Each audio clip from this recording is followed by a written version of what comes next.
where the mind is without fear and the head is held high, where knowledge is free.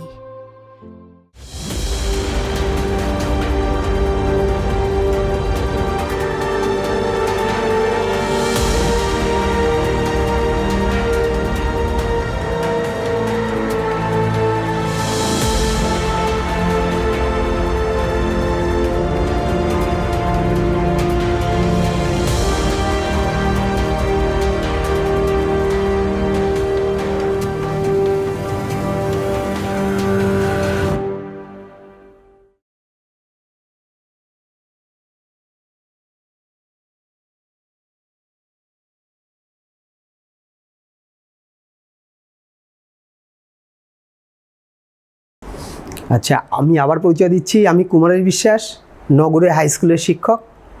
এর আগের দিনও আমি class নিয়েছিলাম, মনে আছে? আগের দিন যেটা নিয়েছিলাম, যে লাস্ট যেটা ছিল সপুষ্পক উদ্ভিদের মানে ফুল, যেটা আমরা উদ্ভিদের জননাঙ্গ ফুল, সেই ফুলের বিভিন্ন অংশ, সপুষ্পক মানে যাদের ফুল হয়, ফুলের বিভিন্ন অংশের মধ্যে আমরা কিন্তু 4টা পড়েছিলাম স্তবক। পুংকেশর এবং গর্ভকেশর চক্র, যেটা হচ্ছে ফুলের অপরিহার্য স্তবক। বাকিগুলো হচ্ছে সাহায্যকারী স্তবক। আজকে লেখা দেখেই বুঝতে পারছো আমরা পড়ব হচ্ছে পরাগযোগ। ঠিক আছে, পরাগযোগ। তাহলে ফুলের আমাদের স্তবক সম্পর্কে আইডিয়া হয়ে গেছে। পুংকেশরের পরাগধানী আছে, সেটাও আমরা জানি। আর ডিম্বাশয় সম্পর্কেও আমাদের আইডিয়া দিয়েছিলাম। ঠিক আছে, আমরা চলে আসি পরাগযোগ। কি কাকে বলো পরাগযোগ? যখন আমরা কি জানি, পরাগধানীতে পরাগরেণু উৎপন্ন হয়, আর ডিম্বাশয়ের যে ভ্রূণস্থলী, তার মধ্যে ডিম্বাণু উৎপাদন হয়, ডিম্বাশয়ের মধ্যে ডিম্বাণু উৎপাদন হয়। তাহলে পরাগযোগ কাকে বলবো? যখন, আর এই আগের জিনিসগুলো আরেকটু ক্লিয়ার করলে ভালো হতো। ঠিক আছে, বুঝতে পারবে, কোনো অসুবিধা নেই। তাহলে পরাগযোগ কাকে বলবো? যখন কোনো ফুলের পরাগধানী থেকে উৎপন্ন পরাগরেণু সেই গাছের সেই ফুলে বা সেই গাছের অন্য ফুলে পড়ে, অথবা একই প্রজাতির অন্য গাছে গিয়ে পড়ে, তাকে বলে পরাগযোগ। ক্লিয়ার? আমি একে বোঝাচ্ছি। ধরো দুটো গাছ আঁকি, ঠিক আছে? এই গাছের মধ্যে ধরো এই ফুল রয়েছে, এই যে অত সুন্দর করে তার আঁকবো না, বুঝতেই পারছো, ফুল। তাহলে আমরা বলছি হচ্ছে স্বপরাগযোগ। না, পরাগযোগ বললাম কাকে বলে, আবার একটু বলে দিই। পরাগযোগ, তারপরে ভাগগুলোতে আসছি। যখন কোনো উদ্ভিদের পরাগধানী থেকে উৎপন্ন পরাগরেণু সেই ফুলের মধ্যেই পড়ে, অথবা ওই গাছেরই অন্য ফুলের মধ্যে গিয়ে পড়ে, অথবা কি আরেকটা বলতে হবে, একই প্রজাতির অন্য গাছে গিয়ে পড়ে, তখন তাকে বলে পরাগযোগ। ক্লিয়ার? তাহলে পরাগযোগ যেভাবে আমি সংজ্ঞাটা বললাম, সেই অনুসারেই কিন্তু আমরা দুই ভাগে ভাগ পাচ্ছি। একটা স্বপরাগযোগ আর একটা হচ্ছে ইতর পরাগযোগ, অর্থাৎ পরাগযোগের প্রকারভেদ। স্বপরাগযোগ কি? যখন একই উদ্ভিদের একই ফুলের মধ্যে অথবা ভিন্ন ভিন্ন দুটা ফুলের মধ্যে পরাগরেণু গর্ভমুণ্ডে চলে আসে। একটা মাত্র উদ্ভিদ থাকবে, সেখানে কি হচ্ছে, পরাগরেণু সেই ফুলের মধ্যেও পড়তে পারে, অথবা কি হচ্ছে, ওই গাছেরই অন্য ফুলে পড়ে, সেটা হচ্ছে স্বপরাগযোগ। ঠিক আছে? স্বপরাগযোগ কাদের দেখা যায়? যত উভলিঙ্গ ফুল রয়েছে, যেমন মনে করো সন্ধ্যামালতি, টমেটো, যাই হোক, উভলিঙ্গ ফুলগুলোর মধ্যে আমরা স্বপরাগযোগ দেখতে পাবো। ক্লিয়ার? তাহলে এবার চলে আসি ইতর পরাগযোগ। এই যে এখান থেকেই বোঝা যাচ্ছে, যখন একই প্রজাতির কোনো গাছের পরাগধানী থেকে উৎপন্ন পরাগরেণু অন্য গাছের বলতে একই প্রজাতির অন্য গাছের গর্ভমুণ্ডে গিয়ে পড়বে, সেটাকে বলে ইতর পরাগযোগ। তাহলে এইগুলো হচ্ছে স্বপরাগযোগ, আর যখন আলাদা গাছ হয়ে যাচ্ছে একই প্রজাতি, তখন সেটা হচ্ছে ইতর পরাগযোগ। ঠিক আছে? তাহলে স্বপরাগযোগ দেখো এই ফুলের মধ্যেই পড়ছে, এটাকে বলে অটোগ্যামি। স্বপরাগযোগের দুটো ভাগ, একটাকে বলবো আমরা লিখে দিই অটোগ্যামি। গ্যামি মানে মিলন, অটোগামী। কাকে বলবো অটোগামী? যখন একই ফুলের মধ্যে পরাগযোগটা হয়, সবসময় মনে রাখবে, পরাগধানী থেকে পরাগরেণু উৎপাদন হবে আর গর্ভমুণ্ডে গিয়ে পড়বে। তাহলে একই ফুলের মধ্যে পরাগযোগ হচ্ছে অটোগ্যামি।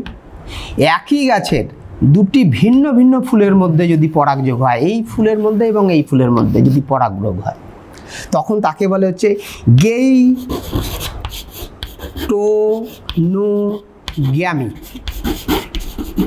তাহলে স্বপরাগযোগের আমরা দুটো ভাগ পেলাম, অটোগামী, গেইটনোগামী। ঠিক আছে, এইবার চলে আসি ইতর পরাগযোগ এবং স্বপরাগযোগের সুবিধা অসুবিধা। থাক, এটা আমরা একটু আঁকাটা রেখেই দিই, আশা করি এগুলো বুঝতে পারলে।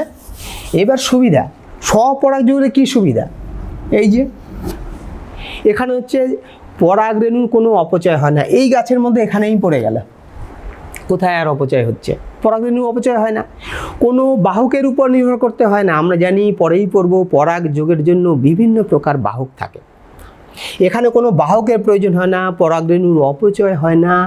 অপত্যগুলো যেগুলো সৃষ্টি হয় একদম জনিত্রী বৈশিষ্ট্যের মতোই থাকবে।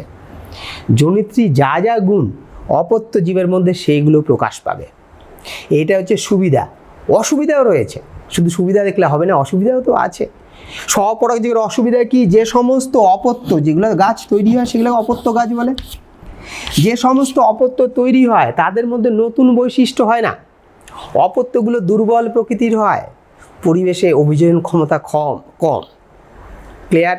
এটা হচ্ছে আমাদের স্বপরাগযোগের সুবিধা এবং অসুবিধা। ইতর পরাগযোগ যেটা বলেছিলাম আমরা, একই প্রজাতির দুটো গাছের ফুলের মধ্যে পরাগযোগ। ইতর পরাগযোগের সুবিধা রয়েছে। কি সুবিধা? এখানে যে সমস্ত অপত্যগুলো তৈরি হয় তারা নতুন বৈশিষ্ট্য সম্পন্ন হয়, যাদের অভিযোজন ক্ষমতা বেশি, পরিবেশে টিকে থাকতে পারে, অঙ্কুরোদ্গম ক্ষমতা বেশি। অনেকগুলো বললাম। এটা হচ্ছে আমাদের ইতর পরাগযোগের সুবিধা। সুবিধা এটা আর লিখছি না, সুবিধা এটা হয়ে গেল। তাহলে আবার একটু বলে দিই কি ইতর পরাগযোগের সুবিধা? যে সমস্ত অপত্যগুলো তৈরি হয় তাদের মধ্যে নতুন বৈশিষ্ট্য পাওয়া যায়, যেগুলো পরিবেশে টিকে থাকতে পারে, তাদের অঙ্কুরোদ্গম শক্তি বেশি থাকে। ঠিক আছে, নতুন ধরনের বৈশিষ্ট্যের সৃষ্টি হয়। এটা হচ্ছে আমাদের ইতর পরাগযোগ। অসুবিধাও রয়েছে, আগে একটু লিখে দিই, তাহলে অসুবিধা হয়ে যাবে। অসুবিধা মানে কি? দেখো, এখান থেকে পরাগরেণু যদি এখানেই আসে, তাহলে আমরা পাশাপাশি গাছটা এঁকেছি, পাশাপাশি গাছ নাও থাকতে পারে অনেক দূরে, তার মানে পরাগরেণু কাউকে আনতে হবে। তাহলে নাম্বার 1, বাহকের প্রয়োজন হয়, প্রচুর পরিমাণে পরাগরেণু তৈরি করতে হবে। পরাগরেণুর অপচয় হয়, বাহক নির্ভর। অনেক সময় দেখা যাচ্ছে বাহক আর আসলো না, তখন পরাগযোগ অনিশ্চিত হয়ে পড়ে। এটাই আমাদের অসুবিধা। বোঝা গেল? তাহলে সুবিধা অসুবিধা কোনটা? আমাদের স্বপরাগযোগ এবং ইতর পরাগযোগের, সেগুলো কিন্তু আমরা বললাম। দেখো, এখন যে ইতর পরাগযোগ মানে আমরা দেখি, যদি গ্রামেগঞ্জে যাই দেখতে পাই যে ছোট্ট ছোট্ট বাচ্চা, বা তোমরাও দেখে থাকবে যে পরাগযোগগুলো ব্রাশের সাহায্যে পরাগযোগ করাচ্ছে। একটা ফুলের থেকে নিয়ে পরাগরেণু আর একটা ফুলের মধ্যে দিয়ে দিচ্ছে। জানো, কারণ হচ্ছে যে এই যে পরাগযোগের যে বাহকগুলো রয়েছে, বিভিন্ন বাহক আমরা দেখব, এর মধ্যে রয়েছে পতঙ্গ, বিশেষ করে পতঙ্গ হচ্ছে বাহক। সেই পতঙ্গগুলো বিভিন্ন পেস্টিসাইড ব্যবহার করার ফলে সেগুলো কিন্তু মারা যাচ্ছে, যার ফলে আমাদের নিজের হাতে আমি নিজেও দেখেছি পরাগযোগ করছে লোকজন।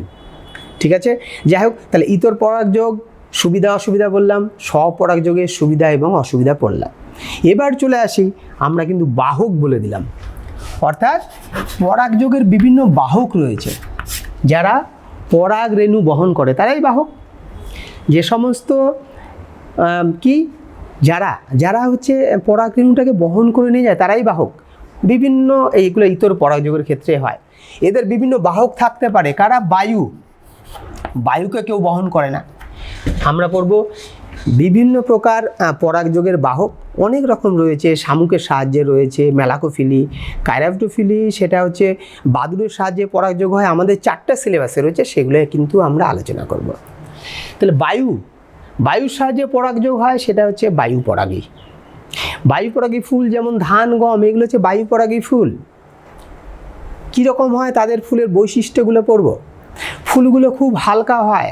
ধান, গম বললাম আমরা, একটা লিখে রাখি, বায়ু পরাগী, অর্থাৎ বায়ুর সাহায্যে পরাগযোগ। যেমন ধান, কীরকম বৈশিষ্ট্যগুলো হয়? ধান গাছ দেখেছো তোমরা, পরাগ রেণুগুলো খুবই হালকা, যাতে বাতাসের সাহায্যে সহজেই ভেসে বেড়াতে পারে। পরাগ রেণু এত হালকা হয়। বাতাস তো মাধ্যম হচ্ছে বাতাসের সাহায্যে ফুল থেকে পরাগ রেণু আবার অন্য ফুলে যাবে, তাহলে হালকা তো হতেই হবে। কোনো পোকামাকড় দরকার হয় না, যার ফলে ফুলগুলো উজ্জ্বলতাও নেই, খুবই ক্ষুদ্র। পরাগরেণু তো এমনি হালকাই হয়। ফুলগুলো খুবই ক্ষুদ্র এবং হালকা, কোনো মিষ্টি রস থাকে না, কোনো মকরন্দ বা মিষ্টি রস থাকে না, বর্ণহীন, আকৃষ্ট করার কোনো ব্যাপার নেই, বর্ণহীন। এটা হচ্ছে বায়ুপরাগ। বায়ুপরাগী ফুল যেমন ধান। জল পরাগী যেমন পাতা শ্যাওলা, জলের সাহায্যে পরাগযোগ, লিখে দিই পাতা শ্যাওলা। যখন উদ্ভিদের পরাগযোগ জলের সাহায্যে ঘটে, পাতা শ্যাওলা দেখেছো ধান ক্ষেতের মধ্যেই দেখা যায়, পাতা শ্যাওলা। পাতা শ্যাওলা যদি আমরা এমনি আঁকি এইরকম অনেকটা দেখতে হবে, জল রয়েছে, যাই হোক আঁকলাম, জলের মধ্যে এরকম পাতা শ্যাওলাগুলো রয়েছে। এদের কি হয়, এদের ফুলগুলোও কিন্তু খুবই ক্ষুদ্র, দেখো আগের মতোই ফুলগুলো ক্ষুদ্র, অনুজ্জ্বল। এদের পুরুষ ফুল এবং স্ত্রী ফুল আলাদা আলাদা গাছে আলাদা আলাদা উৎপন্ন হয়, গাছে না একই গাছেই। এখানে মনে করো স্ত্রী ফুলগুলো এরকম থাকলো, পেঁচিয়ে থাকে, যখন সময় হয় জলের উপরে চলে আসে, এইভাবে স্প্রিংটাকে সোজা করে চলে আসে। পুরুষ ফুল, এখানে মনে করো পুরুষ ফুল হলো, সেগুলো ফুলগুলো কি হয়, আস্তে আস্তে আস্তে এরকম পরাগরেণুগুলো ভাসতে ভাসতে জলের উপরে চলে আসে। পরাগরেণু আস্তে আস্তে এখানে চলে আসে কোথায়, স্ত্রী পুষ্পের কাছে, তখন পরাগযোগ হয়ে যায়। এটা হচ্ছে জল পরাগী। তারপরে চলে আসি আমরা, বায়ু পরাগী গেল, জল পরাগী, পতঙ্গ পরাগী, যেটা সাহায্যে সবচেয়ে পরাগযোগ হয়, পতঙ্গের সাহায্যে পরাগযোগ যেটা, সেটা হচ্ছে পতঙ্গ পরাগী। উদ্ভিদগুলোকে বলে হচ্ছে পতঙ্গ পরাগী উদ্ভিদ। পতঙ্গ পরাগী ফুলের কিছু বৈশিষ্ট্য আমরা দেখব। ফুলগুলো হচ্ছে একটু উজ্জ্বল বর্ণের হবে, সুমিষ্ট গন্ধ রয়েছে, এতক্ষণ কিন্তু গন্ধের কোনো ব্যাপার নেই। এদের মধ্যে পতঙ্গ পরাগী যেইগুলো, পতঙ্গগুলো আকৃষ্ট হয়ে আসবে গন্ধের মাধ্যমে। আর কি, ফুলগুলো উজ্জ্বল হতে হবে, মিষ্টি রস থাকে, এগুলো একটু বড় হয় কিন্তু উজ্জ্বল, মাথা রাখবে ফুলগুলো হবে উজ্জ্বল, আর কি সুমিষ্ট গন্ধযুক্ত, আর এর মধ্যে মিষ্টি রস বা মকরন্দ থাকে। এটা হচ্ছে পতঙ্গ পরাগী যেমন উদ্ভিদ রয়েছে। মনে করো আম, জাম, আমি একটা আম লিখে দিই, এটা হচ্ছে পতঙ্গ পরাগী উদ্ভিদ। তারপরে চলে আসি আমরা পতঙ্গ পরাগীর পরে চলে আসবো পক্ষী পরাগী। পক্ষী মানে পাখির সাহায্যে পরাগযোগ, সেটাই পক্ষী পরাগী। যে ফুলে পাখির সাহায্যে পরাগযোগ হয় সেগুলো পক্ষী পরাগী ফুল। যেমন শিমুল, দেখেছো শিমুল গাছ কত বড় বড় এরকম ফুল হয়, তাহলে ফুলগুলো বড় হয়, বড় না হলে পাখি আসবে। ধরো এই একটা ফুল, পাখি যদি না এসে বসতে পারে ফুলগুলো তো ভেঙে পড়ে যাবে, পাখি শুদ্ধই পড়ে যাবে। তাহলে ফুলগুলো বড় হতে হবে, উজ্জ্বল এবং আকৃতিতে অনেক বড় হয়।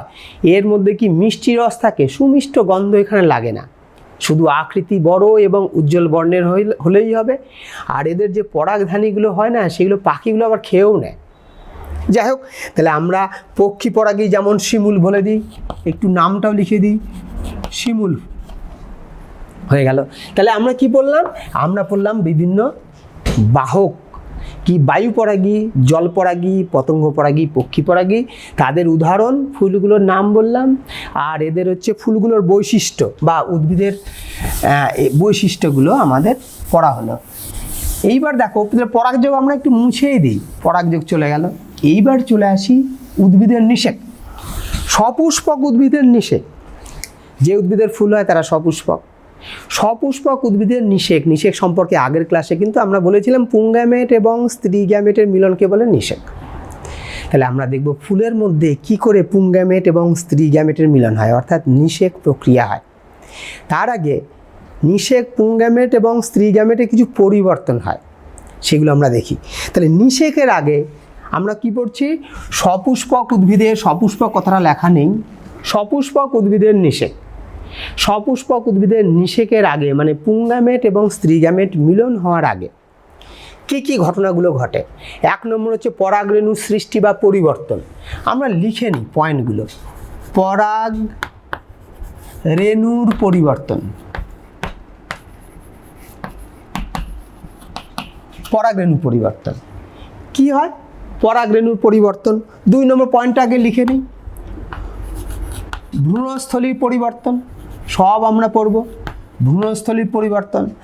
তারপরে চলে আসবে পরাগযোগ, তারপরে হবে হচ্ছে নিষেক, তারপরে আসবে হচ্ছে আমরা পরের স্টেজে চলে আসবো নিষেক প্রক্রিয়ার পরে নতুন উদ্ভিদ গঠন। নতুন উদ্ভিদ সৃষ্টি। হেডিংয়ের মধ্যে লিখলে ভালো হতো, ঠিক আছে। তাহলে সপুষ্পক উদ্ভিদের নিষেক, এখানে সপুষ্পক কথাটা হবে। আর কি নিষেকের পর কি করে নতুন উদ্ভিদ সৃষ্টি হয়, নিষেকের পরের যে পরিবর্তনগুলো।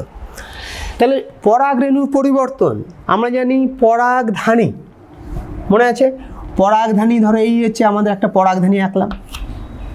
পরাগধানীটাকে আমি একটু মুছে দিই।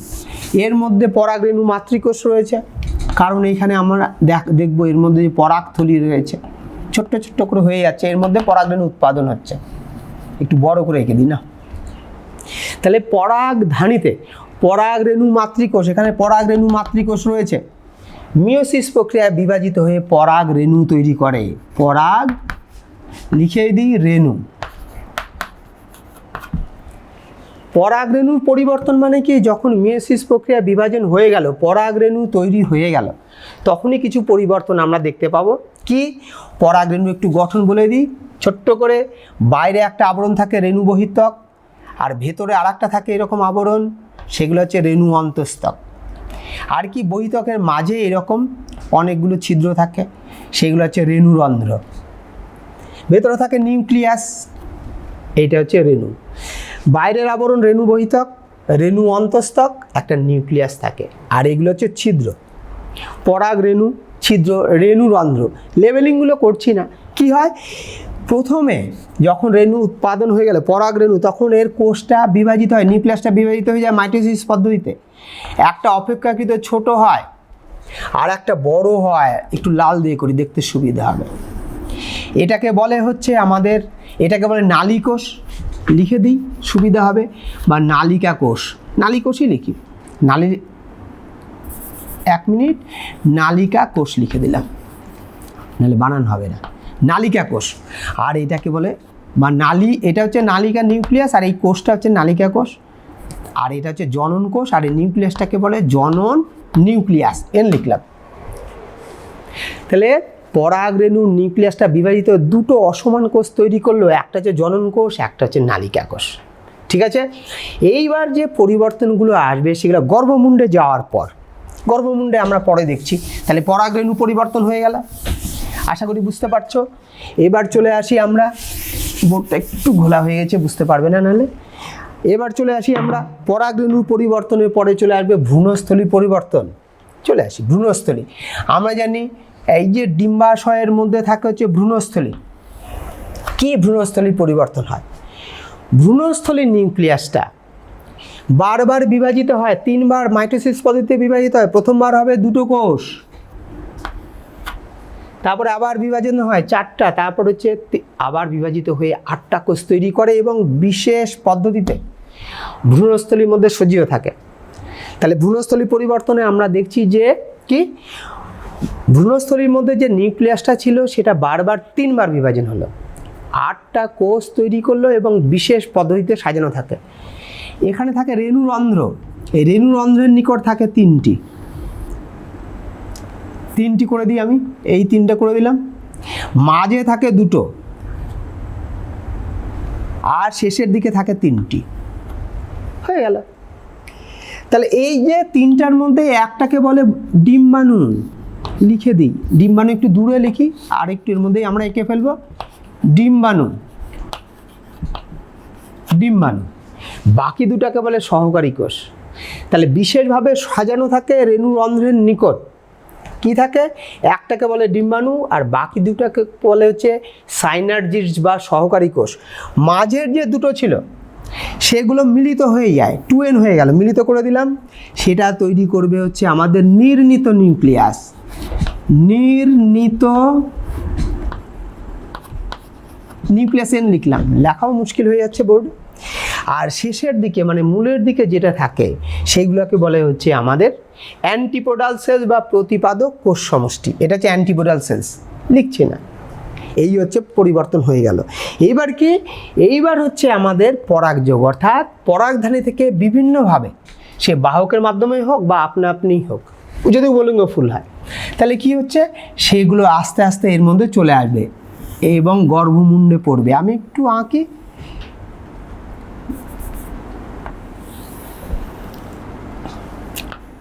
আর একটু লম্বা হলে ভালো হতো। ঠিক আছে, হয়ে গেল। তাহলে আমরা কি আঁকছি এখানে? এখানে এটা আঁকলাম হচ্ছে, এটা হচ্ছে ডিম্বাশয়, এটা গর্ভমুণ্ড, গর্ভদণ্ড আর একটু বড় হবে, আরও লম্বা হবে। আর এটা হচ্ছে ডিম্বাশয়, ডিম্বাশয়ের মধ্যে রয়েছে হচ্ছে আমাদের ভ্রূণস্থলী, আর এখানে রয়েছে ডিম্বক, ডিম্বকের অন্তর্গত। এটা হচ্ছে ডিম্বক ত্বক করে দিই আমি, এটা হচ্ছে ডিম্বক ত্বক, আর একটা করে দিই এইভাবে থাকে, দেখতে পাচ্ছ? লাল দিয়ে করলাম, দেখতে পাবে কি না, যাই হোক থাকলো আমাদের। এই হচ্ছে আমাদের ডিম্বকরন্ধ্র। যখন নিষেক পরে আমরা কি কি পরিবর্তন হয় দেখছি। আচ্ছা, চলে আসি আমরা এইবার পরাগযোগ। বিভিন্ন বাহকের মাধ্যমে পরাগরেণুগুলো এর মধ্যে এসে পড়ে, গর্ভমুণ্ডের মধ্যে এসে পড়ে এবং অঙ্কুরিত হয়ে যায়। ছোট্ট অঙ্কুরিত হলেও সবগুলো যত পড়বে, কয়েকটা দেখাচ্ছি, এখানেও পড়লো, এখানেও আছে, সব অঙ্কুরিত হয়ে যাবে। এইভাবেও কিভাবে অঙ্কুরিত হয় বলছি। যখনই পরাগরেণু গর্ভমুণ্ডে এসে পড়লো, তখন গর্ভমুণ্ডের রস শোষণ করে স্ফীত হয়ে যায় এবং অন্তঃস্থক, যেটা বলেছিলাম বেলুনের মতো নালী গঠন করে, এটাকে বলে পরাগনালী। পরাগনালী যার অগ্রভাগে থাকে নালী নিউক্লিয়াস, দেখতে পাচ্ছ, আর পেছনে থাকে হচ্ছে জনন নিউক্লিয়াস। আমরা অন্য কালার দিয়ে করছি, এটা হচ্ছে জনন নিউক্লিয়াস, কারণ তখন যে এই যে জনন নিউক্লিয়াস এঁকেছিলাম সেটা কিন্তু ভাগ হয়ে গেল। তাহলে এই দুটো হচ্ছে আমাদের জনন নিউক্লিয়াস, এটা হচ্ছে জনন নিউক্লিয়াস লিখে দিই, আর এটা হচ্ছে নালী নিউক্লিয়াস বা নালিকা নিউক্লিয়াস, হয়ে গেল। তারপরে কি হবে, আস্তে আস্তে এটা বৃদ্ধি পেতে থাকে, অনেকগুলো অঙ্কুরিত হলেও একটা মাত্র কিন্তু গর্ভমুণ্ডের দিয়ে চলে আসে। আমরা এবার বৃদ্ধি করতে থাকি, একটু বড় করে দিই তাহলে সুবিধা হবে, চওড়া করে দিলাম, বৃদ্ধি পেতে পেতে পেতে পেতে একদম চলে আসে এখানে, কোথায়? রেণুরন্ধ্রের কাছে চলে আসে। আসলে পরে তখন এটা বিদীর্ণ করে ঢুকে যায়, দেখতে পাচ্ছ ঢুকে গেছে। যখনই ঢুকে যায়, এই যে নালিকা নিউক্লিয়াস আমি লিখেছিলাম, এই নালিকা নিউক্লিয়াস তখন কিন্তু অবলুপ্তি হয়ে গেল। এই যে পেছনের জনন নিউক্লিয়াস সেগুলো আরেকটু এগিয়ে আসলো, যদি আমরা দেখি, একটা এখানে দিলাম, আর একটা একটু এগিয়ে দিই, এদিকে আস্তে আস্তে আসতে আরম্ভ করলো, হয়ে গেল। তাহলে পরিবর্তনগুলো দেখো কিভাবে আস্তে আস্তে হচ্ছে। তারপরে আসি নিষেক, আসল জিনিসটা এবার হচ্ছে নিষেক। কি হলো, এখানে আমাদের কিন্তু ডিম্বাণু রয়েছে, এই যে পেছনে যে জনন নিউক্লিয়াস, এরাই হচ্ছে আমাদের শুক্রাণু। একটা পুংগামেট বা পুংগামেট, একটা পুংগামেট এর মধ্যে দিয়ে এসে ডিম্বাণুর সাথে মিলিত হয়ে জাইগোট তৈরি করে, কালার করে দিলাম, জাইগোট হয়ে গেল। তাহলে এটা মুছে দিচ্ছি। আর কি, পেছনে যেটা ছিল জনন নিউক্লিয়াস বা শুক্রাণু বা পুং নিউক্লিয়াস যা বলো, সেটা এসে এই যে নির্ণীত নিউক্লিয়াসের সাথে মিলিত হবে, এমনিই ছিল 2n, তারপরে এটা এসে মিলিত হলো, হয়ে গেল 3n। তখন নির্ণীত নিউক্লিয়াস না থেকে সেটা হয়ে গেল শস্য নিউক্লিয়াস, কারণ উদ্ভিদের শস্য তৈরি করবে, এই লিখে দিয়ে এবার শস্য নিউক্লিয়াস তৈরি করলো, দন্তস্ব দন্তস্ব জফলা, হয়ে গেল, নিষেক হয়ে গেল। তাহলে সপুষ্পক উদ্ভিদের নিষের ক্ষেত্রে কি দেখা যাচ্ছে, একটা পুংগামেট ডিম্বাণুর সাথে মিলিত হয়ে জাইগোট তৈরি করলো, আর একটা পুংগামেট যে পেছনে ছিল সেটা এসে শস্য নিউক্লিয়াস গঠন করলো, নির্ণীত নিউক্লিয়াসের সাথে মিলিত হয়ে 3n হয়ে গেল। শস্য নিউক্লিয়াস এটা কিন্তু 3n, যা উদ্ভিদের শস্য তৈরি করবে, ভবিষ্যতের খাদ্য, যেটা শিশু উদ্ভিদের, হয়ে গেল। যখনই নিষেক হয়ে গেল তখন কিন্তু এইগুলো, মানে এই যে ডিম্বাণুর সাথে যে সহকারী কোষ ছিল, তাদেরকে একসাথে কিন্তু বলে এগ অ্যাপারেটাস, সব নষ্ট হয়ে যায়, শুধু ওই জাইগোটটা থাকলো। এটা ডিম্বাণু লেখা আছে কিন্তু এটা নিষিক্ত ডিম্বাণু, মানে জাইগোট। এটা তো লিখে দিয়েছে শস্য নিউক্লিয়াস, অ্যান্টিপোডাল সেল বা প্রতিবাদক কোষ সমষ্টি সব নষ্ট হয়ে যায়। কি হয়, নিষেকের পর এই গোটা ডিম্বাশয় হয়ে যায় ফল, ডিম্বাশয় হয়ে যায় ফল। আর এই যে এটা ডিম্বক আমাদের ছিল, এই যে দেখো ডিম্বক, এটা হচ্ছে ডিম্বক ত্বক। এরা কি করে, এরা হচ্ছে ফলের ত্বক গঠন করে। আর এটা হচ্ছে জাইগোট, ভ্রূণ গঠন করবে বিভাজিত হয়ে। আর এটা হচ্ছে শস্য নিউক্লিয়াস, উদ্ভিদের খাদ্য তৈরি করবে, হয়ে গেল নিষেক প্রক্রিয়া। তারপরে দেখো নতুন উদ্ভিদ সৃষ্টি, আমি এটা মুছে দিচ্ছি, আশা করি বুঝতে পেরেছ কি করে নতুন উদ্ভিদের সৃষ্টি হয়। দেখছি নতুন উদ্ভিদের কি করে সৃষ্টি হয়। এই আমাদের একটা পেলাম বীজ, বীজের মধ্যে কি থাকে, ভ্রূণ সুপ্ত অবস্থায় থাকে, আর এগুলো শস্য সব খাদ্য 3N যেটা তৈরি করেছে। আস্তে আস্তে অনুকূল পরিবেশ যখন পাবে, জাইগোটটা বিভাজিত হয়ে ভ্রূণ তৈরি করবে, সে ভ্রূণ থাকবে ভবিষ্যতের শিশু উদ্ভিদ, তারপরে আস্তে আস্তে খাদ্য নিয়ে অঙ্কুরিত হয়ে নতুন গাছ তৈরি করবে। হয়ে গেল, এটা হচ্ছে নতুন উদ্ভিদ সৃষ্টি, আমাদের কি করে সপুষ্পক উদ্ভিদের নিষেক এবং সেখান থেকে কি করে নতুন উদ্ভিদের সৃষ্টি হয় সেটা কিন্তু আমরা অলরেডি দেখে নিলাম। হয়ে গেল, পরে হেডিংটা দেখো, বৃদ্ধি এবং বিকাশ। বৃদ্ধি, আচ্ছা মুছতে মুছতে একটু গল্পের মতো করি, তোমরা হয়তো বোর হয়ে যাচ্ছ। ভাবো তো, তোমরা যখন ছোট ছিলে স্কুলে যেতে, আশেপাশে মানে ধরো 1-2 পড়ছ, আশেপাশে দেখতে দেখতে যেতে কি না গাছগুলো, এখন টেনে পড়ো, সেগুলো কি এরকমই আছে না একটু বড় হয়েছে? এইটাই হচ্ছে বৃদ্ধি, বুঝতে পেরেছ? তাহলে বড় হয়ে গেছে। তাহলে বৃদ্ধি হচ্ছে একটা জীবের প্রধান বৈশিষ্ট্য। তাহলে জীবের আকার আয়তন বেড়ে যায় এবং শুষ্ক ওজনের স্থায়ী পরিবর্তনকে বৃদ্ধি বলে। শুষ্ক ওজন তো বলছি, শুষ্ক ওজন হচ্ছে কোনো জীবের দেহ বা দেহাংশ সজীব হতে হবে, সেটাকে যদি মৃতও হতে পারে, সেটাকে যদি একটা চেম্বারে রাখা যায় যার টেম্পারেচার হচ্ছে 75 ডিগ্রি সেন্টিগ্রেড, কোনো জীবের দেহ বা দেহাংশকে যদি রাখা যায়, সজীব বা মৃত হতে পারে, 75 ডিগ্রি সেন্টিগ্রেড রাখলে কতক্ষণ? একদিন, 24 আওয়ার, 24 ঘন্টা রাখলে দেখা যাবে সমস্ত 70% ওজন কমে গেছে, মানে জলটা বাষ্পাকারে এই 70% ওজনটা কমে যায়। তারপরে যে ওজনটা পাওয়া যায় সেটাকে বলবো হচ্ছে আমরা শুষ্ক ওজন। তাহলে আমরা বৃদ্ধি কাকে বলবো? জীবের আকার আয়তন বেড়ে যাওয়া এবং শুষ্ক ওজনের স্থায়ী পরিবর্তন বলে হচ্ছে বৃদ্ধি। ঠিক আছে, বৃদ্ধির কতগুলো দশা রয়েছে। 1 নম্বর হচ্ছে কোষ বিভাজন দশা, সংক্ষেপে লিখি বিভাজন দশা। দশা লিখে দিই, বেশি লিখলে আবার সময় পাওয়া যাবে না। কোষ বিভাজন দশা, কোষের আকার বৃদ্ধি দশা, শুধু আকার লিখি, আকার বৃদ্ধি। আর একটা হচ্ছে বিভেদন দশা বা বিভেদ দশা। কোষ বিভাজন দশায় কি হয়? বৃদ্ধির, আমরা আবার বলছি, বৃদ্ধির 3টা দশা রয়েছে। একটা কোষ বিভাজন দশা, এই দশায় কোষগুলি মাইটোসিস প্রক্রিয়ায়, মাইটোসিস একবার হলে 2টো হবে, এখান থেকে 2টো হবে, বিভাজিত হয়ে কোষের সংখ্যা বৃদ্ধি করে, বিভাজন দশা। আকার বৃদ্ধি, কোষের আকার, কোষগুলি ক্রমাগত, এই কোষ জল শোষণ করে এবং কোষীয় উপাদান সংশ্লেষ করে তাদের আকার বেড়ে যায়।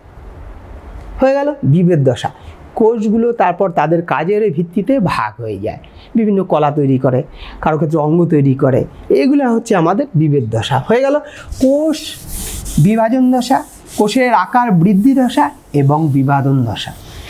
এবার চলে আসি আমরা বিকাশ।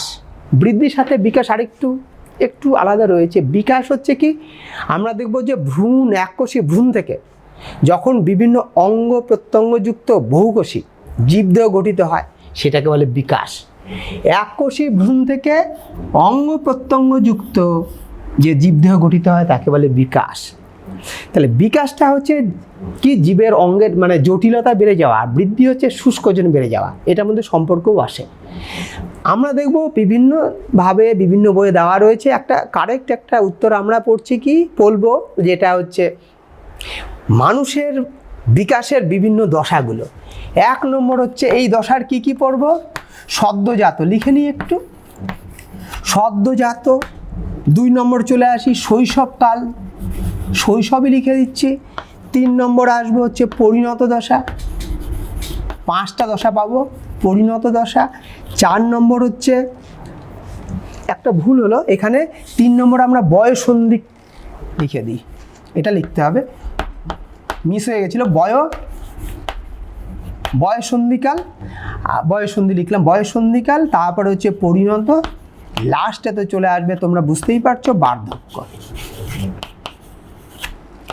এইগুলো হচ্ছে 5টা কি মানুষের বিকাশের বিভিন্ন পর্যায়। 5টা পর্যায় রয়েছে, নামগুলো পড়লাম, কত কোন সময়ে হয়, কয়েকটা পরিবর্তন, বেশি লাগবে না।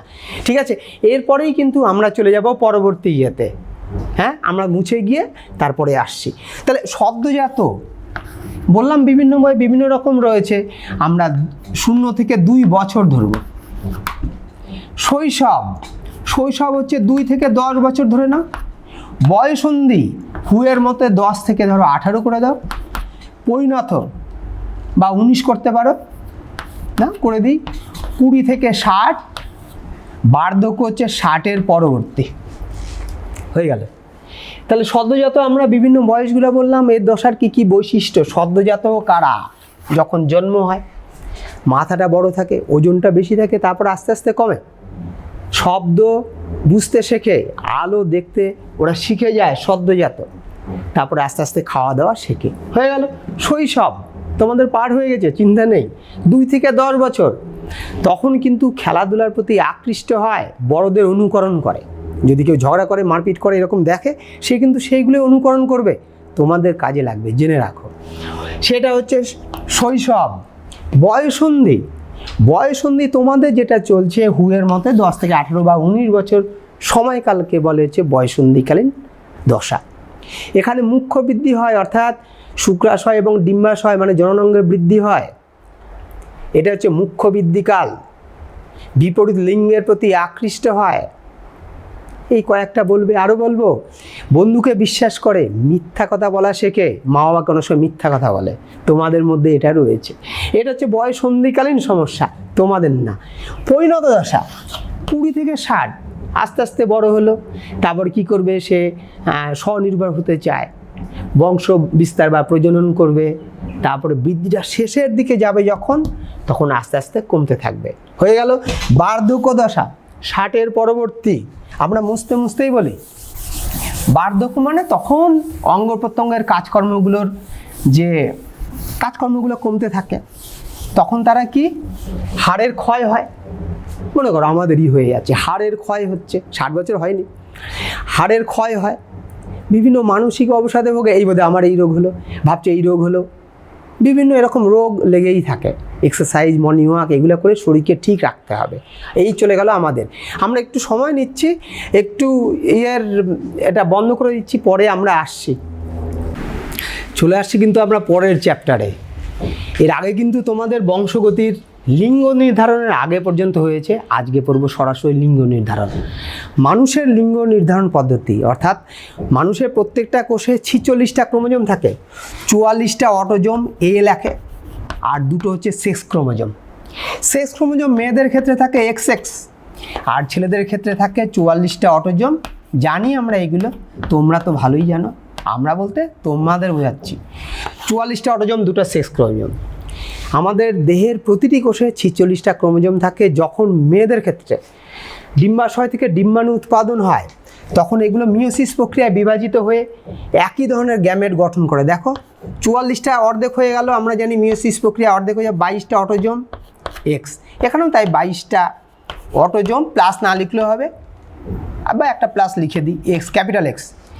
ছেলেদের ক্ষেত্রে 2 ধরনের শুক্রাণু উৎপাদন হয়, 2 ধরনের, একটা হচ্ছে 22 অটোজোম প্লাস X, আর একটা 22টা অটোজোম প্লাস Y। দেখো এই হচ্ছে আমাদের শুক্রাণু, একটু লেস দিয়ে দিই তাহলে বুঝতে সুবিধা হবে। আর এইগুলো হচ্ছে একই ধরনের ডিম্বাণু হয়, সেই জন্য মেয়েদের বলা হচ্ছে হোমোগ্যামেটিক ফিমেল। 2 ধরনের শুক্রাণু তৈরি হয়, হেটারোগ্যামেটিক মেল। যখন ডিম্বাণু তো সেম, যখন ডিম্বাণুর সাথে এই শুক্রাণুটা মিলিত হচ্ছে, X ক্রোমোজোম যুক্ত শুক্রাণু, তখন কি হচ্ছে দেখো, 44 অটোজোম হচ্ছে, যোগ একটা X, 46টা হয়ে গেল। তাহলে এটা হবে হচ্ছে কন্যা সন্তান। যদি এটা মিলিত হতো, দেখো তাহলে 44টা অটোজোম হতো, যোগ একটা X, একটা Y, এই তাহলে এটা হচ্ছে পুত্র সন্তান হতো। বোঝা গেল? তাহলে কোনো মহিলার পুত্র কি সন্তান হবে না কন্যা সন্তান হবে, সেটা ডিপেন্ড করেছে বাবার উপর। কারণ বাবার দেহ থেকে 2 ধরনের গ্যামেট তৈরি হয়, শুক্রাণু আর কি। একটা X ক্রোমোজোম যদি হয় তাহলে মেয়ে হবে, আর যদি Y ক্রোমোজোম সমন্বিত গ্যামেট যদি মিলিত হয় তাহলে সেখানে হয়ে যাবে হচ্ছে পুত্র সন্তান। তাহলে আমরা দেখব যে কোনো মহিলার কোনো দোষ নেই, তার পুত্র সন্তান হবে না কন্যা সন্তান হবে, বাবার ভূমিকাই সবচেয়ে বেশি। আমরা কিন্তু ক্রস করে দেখে নিলাম, বইয়ের মধ্যে সুন্দর করে দেওয়া রয়েছে। হয়ে গেল লিঙ্গ নির্ধারণ। আমরা চলে আসি জিনগত রোগ। ইন্টারেস্টিং, সময়টা কম, আমি ক্রসগুলো পরে করাবো যদি সময় থাকে। দেখো আমাদের যদি কোনো অসুখ হয়, আমরা ডাক্তারের কাছে যাচ্ছি, প্রেসক্রিপশান ডাক্তারবাবু করে দিলেন, কি আমাদের ওষুধ কিনে নিলাম, হয়ে গেল ঠিকঠাক। অসুখ হলে ডাক্তারের কাছে যাচ্ছি, ওষুধ খাচ্ছি, ঠিক হয়ে যাচ্ছে। কিন্তু আমরা দেখব জিনগত রোগ, জিনের সাহায্যে যে সমস্ত রোগগুলো হয়, জিন দ্বারা যেগুলো হয়, ডাক্তারের কাছে গেলেও হবে না। তার জন্য কি লাগবে? পরেই আছে জেনেটিক কাউন্সিলিং। আমাদের এগুলো সম্পর্কে জ্ঞান লাগবে, পরামর্শ লাগবে। কাউন্সিলিং মানে পরামর্শ। চলে আসি জিনগত রোগের মধ্যে। প্রথম হচ্ছে থ্যালাসেমিয়া। বোঝাতে তো হবেই, একটু বলে দিই। থ্যালাসেমিয়া, থ্যালাসেমিয়া হচ্ছে এমন একটা রোগ যেখানে হিমোগ্লোবিন তৈরি হয় না। হিমোগ্লোবিন তৈরি হয় না বলতে আমাদের হিমোগ্লোবিনের মধ্যে 4টা পলিপেপটাইড শৃঙ্খল থাকে। 2টা হচ্ছে আলফা আঁকলাম, 2টো হচ্ছে বিটা, ধরো এরকম এঁকে দিলাম, এটা হয়ে যাবে হিমোগ্লোবিন। এইবার আমরা দেখব যে এই থ্যালাসেমিয়া, যে রোগে হিমোগ্লোবিন তৈরি হয় না, রক্তাল্পতা হয়, সেটাই থ্যালাসেমিয়া। কি প্লীহা বড় হয়ে যায়, কারণ আরবিসি ওখানে ধ্বংস হয়, প্লীহার বৃদ্ধি, স্প্লিনোমেগালি, ঠিক আছে। এইবার চলে আসি, আমাদের হচ্ছে হাড়ের একটু সমস্যা হয়ে যায়, অস্থি বিকৃতি ঘটে, এগুলো কিছু লক্ষণ। অ্যানিমিয়া রোগের লক্ষণ প্রকাশ পায়, তীব্র অ্যানিমিয়া, কি থ্যালাসেমিয়ার ক্ষেত্রে। আর কি দেহের মধ্যে লোহা জমে যায়, লৌহ সঞ্চয় হয়, সেগুলোকে পরে বের করতে হয়। যাই হোক, থ্যালাসেমিয়ার ক্ষেত্রে আমরা দেখব যে 2 ধরনের থ্যালাসেমিয়া রয়েছে। একটা হচ্ছে আলফা থ্যালাসেমিয়া, একটা বিটা। আমাদের যে 16 নম্বর ক্রোমোজোম জোড়া রয়েছে, সেখানে 4টা অ্যালিল থাকে, ঠিক আছে। এগুলো হচ্ছে আলফা পলিপেপটাইড তৈরি করে, বা 4টা জিন বললেও হবে। 4টা জিন রয়েছে, মানে এই যে জিনের রূপভেদক অ্যালিল, তাহলে 4টা 16 নম্বর ক্রোমোজোম জোড়ার মধ্যে 4টা আমাদের অ্যালিল রয়েছে, কি আলফা জিন বা আলফা অ্যালিল রয়েছে। তাদের কাজ হচ্ছে আলফা শৃঙ্খল, যেটা হলুদ দিয়ে করেছিলাম, আলফা শৃঙ্খল তৈরি করা। যদি একটা কোনো কারণে পরিবর্তিত হয়ে যায়, না থাকে, তাহলে হয়ে যায় বাহক। যদি একই বাহুতে 2টো বা 3টে যেরকম পরিবর্তন হয়ে যায়, তখন কিন্তু রোগ লক্ষণ প্রকাশ পায়, বাহকের ক্ষেত্রে পায় না। ঠিক একইভাবে 11 নম্বর ক্রোমোজোম জোড়া রয়েছে আমাদের, একই রকম ক্রোমোজোম জোড়া, 11 নম্বর, এটা 1111 লিখে দিলাম। এখানে হচ্ছে কি থাকে, বিটা পলিপেপটাইড তৈরি করার জন্য জিন থাকে, 2টো বিটা অ্যালিল বা জিন থাকে। সেগুলো কি করে, এরা বিটা শৃঙ্খল তৈরি করে, তাহলে এখানে হিমোগ্লোবিন তৈরি হয়ে গেল। যদি এরকমভাবে তৈরি না হয়, তাহলেই আমাদের এই রোগ লক্ষণ প্রকাশ পায়, থ্যালাসেমিয়া হয়ে গেল। কি করে আমরা থ্যালাসেমিয়ার বংশগতি আমরা একটু বলে দিই, সময় পেলে আমরা অবশ্যই ক্রস করে দেখব।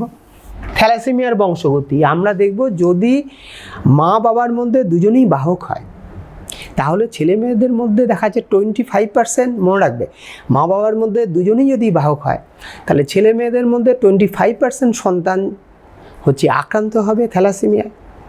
বুঝতেই পারছো, থ্যালাসেমিয়া তাদের আয়ুষ্কাল কমে যায়, 30-35-এর মধ্যে তাদের জীবন শেষ হয়ে যায়। তাকে প্রতি মুহূর্তে রক্ত দিতে হয়, রক্ত তৈরি হয় না, তো হিমোগ্লোবিনই তৈরি হয় না, বললাম পলিপেপটাইড শৃঙ্খল তৈরি হয় না। তাহলে কি হবে, আস্তে আস্তে এদের মানে শরীরটাও ভেঙে যায়, মানসিক অশান্তিতেও ভোগে, আর মা বাবার তো অশান্তি রয়েছেই। তাহলে সন্তান যেরকম ভোগে, মা বাবাও কিন্তু সেমভাবে ভুগতে থাকে, কি এই থ্যালাসেমিয়া রোগ হলে। তার জন্য আমরা জেনেটিক কাউন্সেলিং করব। হয়ে গেল থ্যালাসেমিয়া। হিমোফিলিয়া, যে রোগে রক্ত তঞ্চিত হয় না, সেটাকে বলে থ্যালাসেমিয়া, রক্ততঞ্চন ব্যাহত হয়। 2 ধরনের এটা হিমোফিলিয়া, 2 ধরনের হিমোফিলিয়া রয়েছে। একটা হচ্ছে টাইপ এ হিমোফিলিয়া এ, আর হিমোফিলিয়া বি। হিমোফিলিয়া এ লিখে দিই, আর একটা হিমোফিলিয়া হচ্ছে বি, এইচ লিখলাম হিমোফিলিয়ার সুবিধার জন্য। হিমোফিলিয়া এ হচ্ছে আমাদের রক্ততঞ্চনে বিভিন্ন ফ্যাক্টর, ক্লাস 9-এ পড়েছো, অনেকগুলো ফ্যাক্টর রয়েছে। 8 নম্বর ফ্যাক্টর যদি কম পরিমাণে, ফ্যাক্টর 8 কম পরিমাণে তৈরি হয়, তাহলে হিমোফিলিয়া এ হয়। 80% রোগী হচ্ছে হিমোফিলিয়া এ। যদি 9 নম্বর, আরও আছে ফ্যাক্টর, এগুলো আমাদের দুটোই পড়বো, হিমোফিলিয়া এ এবং বি। এটা হচ্ছে 9 নম্বর ফ্যাক্টর অনুপস্থিতির জন্য বা তৈরি না হলে পরে সেটা হবে হচ্ছে কি হিমোফিলিয়া বি রোগে আক্রান্ত। এটার আমরা ক্রস করব। হিমোফিলিয়া এ, এটাকে বলে হচ্ছে রাজকীয় হিমোফিলিয়া, কারণ রাজ পরিবারে দেখা গিয়েছিল। হিমোফিলিয়া বি হচ্ছে ক্রিস্ট মাস ডিজিজ বা ক্রিস মাস ডিজিজ, হয়ে গেল হিমোফিলিয়া বি। তাহলে হিমোফিলিয়া হচ্ছে আমরা দেখব তার বংশগতিও পড়ব। বর্ণান্ধতা, বর্ণান্ধতাটা কি? বর্ণান্ধতা হচ্ছে যে রোগে বর্ণ চিনতে সমস্যা হয়, বিশেষ করে লাল এবং সবুজ বর্ণ চিনতে পারে না, তখন তাকে বর্ণান্ধতা বলে। এরকম লাল বর্ণ যদি চিনতে না পারে তাহলে প্রোটোনোপিয়া, প্রোটোনোপিয়া। আর যদি সবুজ বর্ণ চিনতে অসুবিধা হয় ডিউটেরানোপিয়া। তাহলে প্রোটোনোপিয়া, ডিউটেরানোপিয়া, লাল এবং সবুজ বর্ণান্ধতা কি করে হয় আমরা একটু ক্রস করে দেখি, না হলে তো হবে না। হিমোফিলিয়া আর বর্ণান্ধতা একটু ক্রস দেখতেই হবে। আশা করি তোমাদের সামনে বই এবং খাতা আছে। হিমোফিলিয়া আমরা কোনটা করব, হিমোফিলিয়া দিয়ে করি বা বর্ণান্ধতা? আচ্ছা, H+ যদি লিখি, এটা হচ্ছে হিমোফিলিয়ার স্বাভাবিক জিন। হিমোফিলিয়ার নর্মাল জিন আর কি, স্বাভাবিক লিখতেই হবে জিন। আর এই হচ্ছে হিমোফিলিক জিন,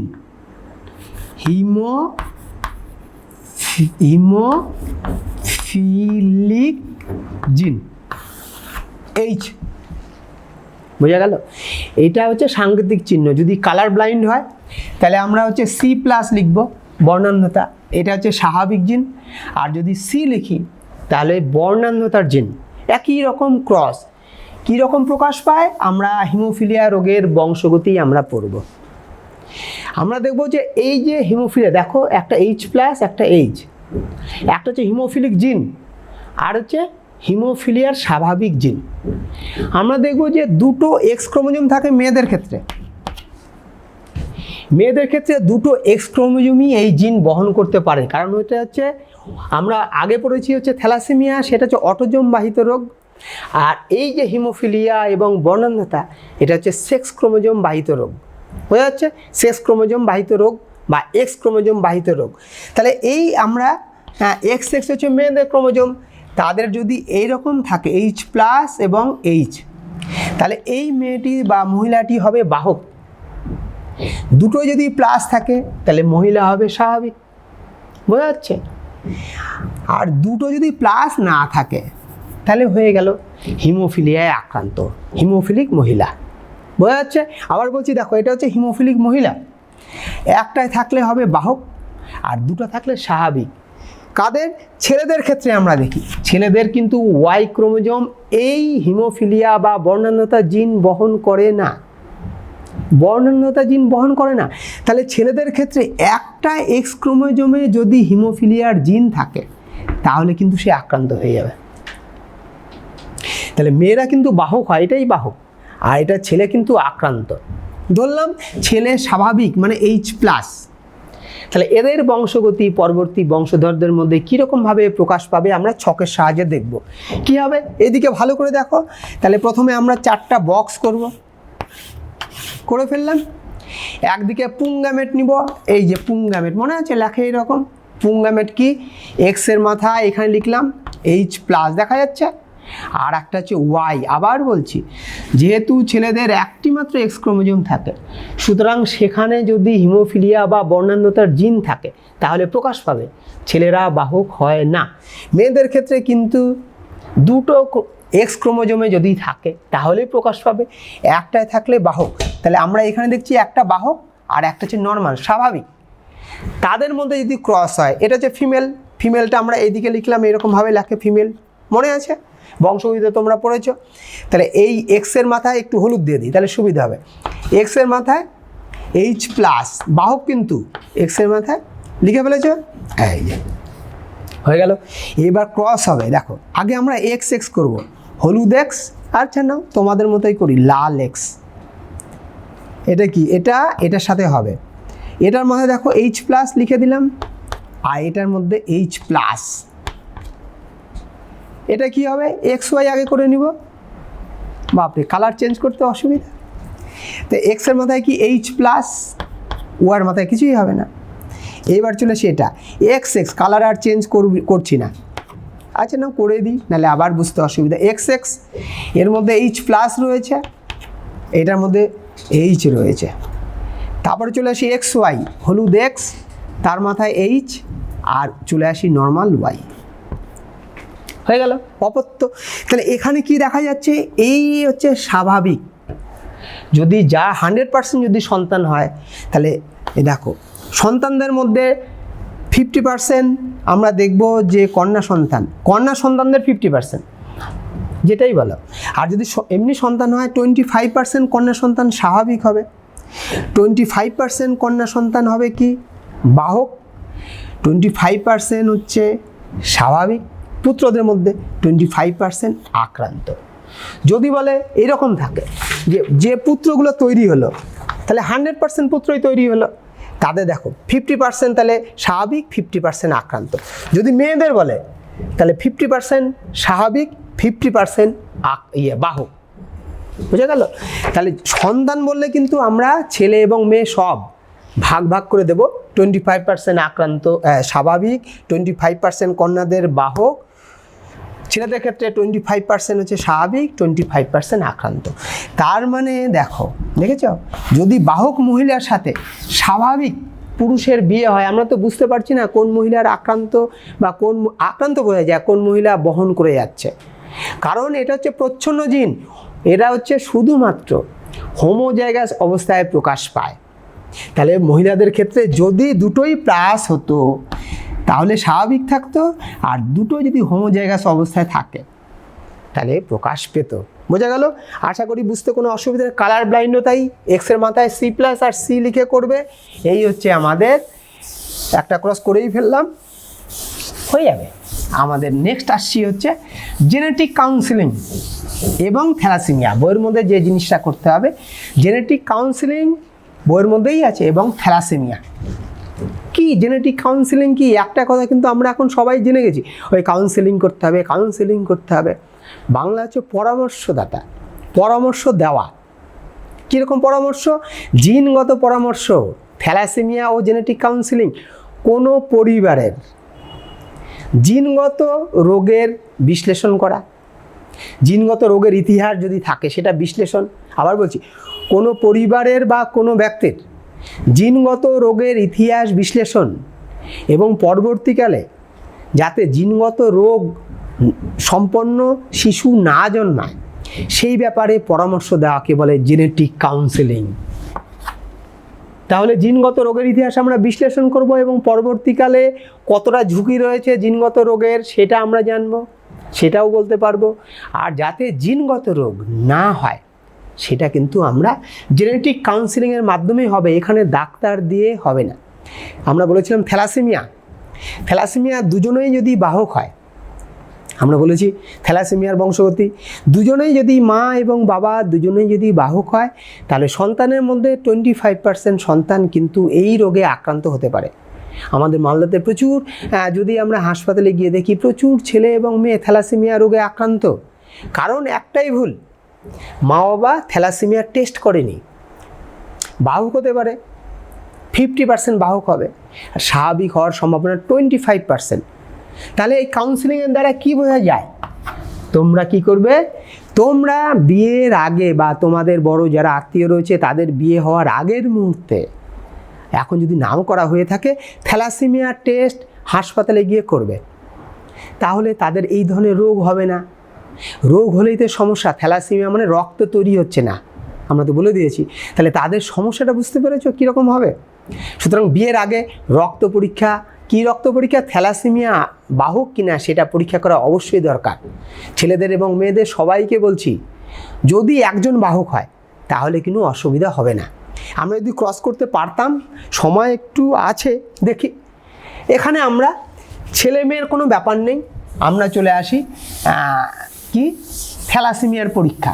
কি করে আমরা থ্যালাসেমিয়া ধরে নাও দুজনেই বাহক, তাহলে এখানে আমরা লিখব আলফা থ্যাল প্লাস, প্লাস মানে কি, থ্যালাসেমিয়ার স্বাভাবিক জিন, স্বাভাবিক করে দিই আলফা থ্যাল, থ্যালাসেমিয়ার স্বাভাবিক জিন। আর আলফা থ্যাল যদি লিখি তাহলে এটা হচ্ছে থ্যালাসেমিয়ার জিন, ওটা লিখছি না, হয়ে গেল। তাহলে বাহক যদি কারো এই দুটো থাকে, এরকমও করে দিতে পারি, তাহলে সে হয়ে গেল বাহক। দেখো, তাহলে এই দুটা ক্রোমোজোমের মধ্যে রয়েছে, আমরা পড়ছি জিনগত রোগ, তারপরে আমরা জেনেটিক কাউন্সিলিং গুরুত্ব যাচ্ছি। তাহলে থ্যালাসেমিয়া এটা হচ্ছে বাহক হয়ে গেল। তাহলে দুজন বাহকের মধ্যে যদি ক্রস হয়, আমরা 4টা করে নেব, ফটাফট করে দিচ্ছি। একদিকে মেল একদিকে ফিমেল, এখানে কোনো ব্যাপার নেই। আমরা এখানে আলফা থ্যাল করে দিলাম, কি প্লাস আলফা থ্যাল, দেখে নাও তাড়াহুড়ো কোনো ব্যাপার নেই। থ্যাল প্লাস এটা হচ্ছে কি হলো বাহক, এখানে করে দিই alpha thal plus alpha thal, thalassaemia. তাহলে এটা কি, এটাও বাহক। তাহলে দুজন বাহকের মধ্যে করলে আমরা দেখব এটাও কি প্রচ্ছন্ন, কিন্তু যদি দুটোর মধ্যেই এরকম থ্যাল থাকে তাহলেই প্রকাশ পাবে। একটা থাকলে বাহক, দুটা প্লাস থাকলে স্বাভাবিক। করে দিই ক্রস, দেখো আগের মতোই। তাহলে উপরে আলফা থ্যাল বইয়ের মধ্যে আছে, নিচে আলফা থ্যাল প্লাস, তারপরে কি দেখো উপরে আলফা থ্যাল আর নিচে আলফা থ্যাল প্লাস। এই যে আলফা থ্যাল, ও এটা প্লাস হবে, সরি একটু লিখতে ভুল হয়েছে, তাই তো ভাবছি দুটো একসাথে কি করে আসে। এটা দেখো প্লাসটা লিখে নিই ভালো করে, উপরে হচ্ছে আলফা থ্যাল, এই যে নিচেও আলফা থ্যাল। এটা দেখো উপরে আলফা থ্যাল,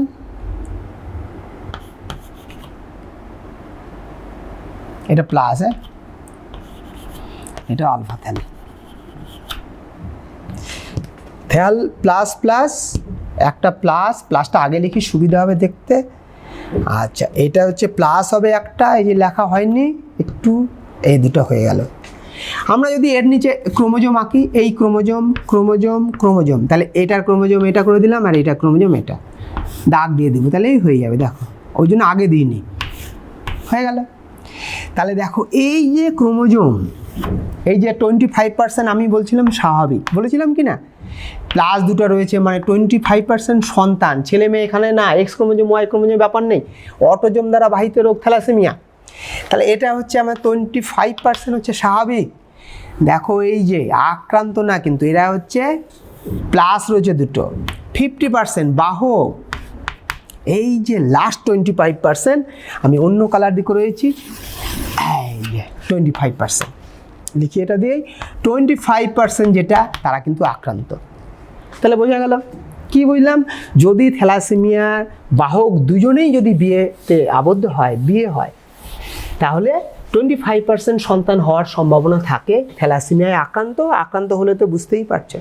তাহলে জেনেটিক কাউন্সিলিং করে আমরা কি করব? জেনেটিক কাউন্সিলিং তাহলে আমরা বলতে পারি কি পরামর্শ, কি কি দিক রয়েছে বা গুরুত্ব কি কি।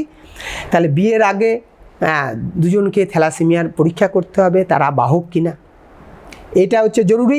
একজন বাহক হলে কিছুই হবে না, তোমরা ক্রস করে দেখবে কিচ্ছু হচ্ছে না, 1 নম্বর। 2 নম্বর হচ্ছে রোগ নির্ণয়, এটা জিনগুলো ডিএনএ টেস্ট করা হয়, ক্রোমোজোমের বিশ্লেষণ করা যায়, এটা করা হয়। এখানে কোনো জিনগত রোগ রয়েছে কিনা, আরও রয়েছে ডাউন সিনড্রোম, টার্নার সিনড্রোম, সবগুলো ক্রোমোজোম বিশ্লেষণ করে বোঝা যায়। এবং পরবর্তীকালে যাতে এই ধরনের শিশু না হয় তার জন্য পরামর্শ দেওয়া হয়। জেনেটিক কাউন্সিলিংয়ের এইগুলো গুরুত্ব, রোগের বিশ্লেষণও করা যায়, কারণ বোঝা যায়। মনে করা হচ্ছে সিকেল সেল অ্যানিমিয়া, কী কারণ হচ্ছে, হিমোগ্লোবিন উৎপাদন হচ্ছে না, হিমোগ্লোবিনের ত্রুটি, সেটাও বোঝা যায়।